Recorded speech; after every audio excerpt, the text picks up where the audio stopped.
నేను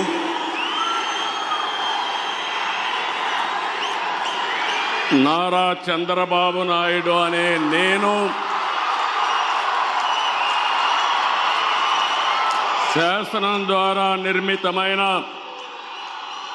భారత రాజ్యాంగం పట్ల నిజమైన విశ్వాసం విధేయత చూపుతానని, భారతదేశ సార్వభౌమాధికారాన్ని సమగ్రతను కాపాడుతానని, ఆంధ్రప్రదేశ్ రాష్ట్ర ముఖ్యమంత్రిగా నా కర్తవ్యాలను శ్రద్ధతో అంతఃకరణ శుద్ధితో నిర్వహిస్తానని, భయం కానీ పక్షపాతం కానీ రాగద్వేషాలు కానీ లేకుండా రాజ్యాంగాన్ని శాసనాలను అనుసరించి ప్రజలందరికీ న్యాయం చేకూరుస్తానని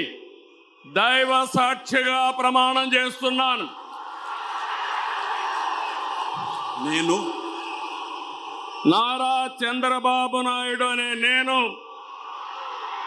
ఆంధ్రప్రదేశ్ రాష్ట్ర ముఖ్యమంత్రిగా నా పరిశీలనకు వచ్చిన లేదా నాకు తెలియవచ్చిన ఏ విషయాన్ని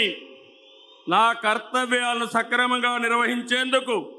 అవసరమైన మేరకు తప్ప ప్రత్యక్షంగా కానీ పరోక్షంగా కానీ ఏ వ్యక్తికి లేదా వ్యక్తులకు తెలియపరచనని లేదా వెల్లడించనని దైవ సాక్షిగా ప్రమాణం చేస్తున్నాను.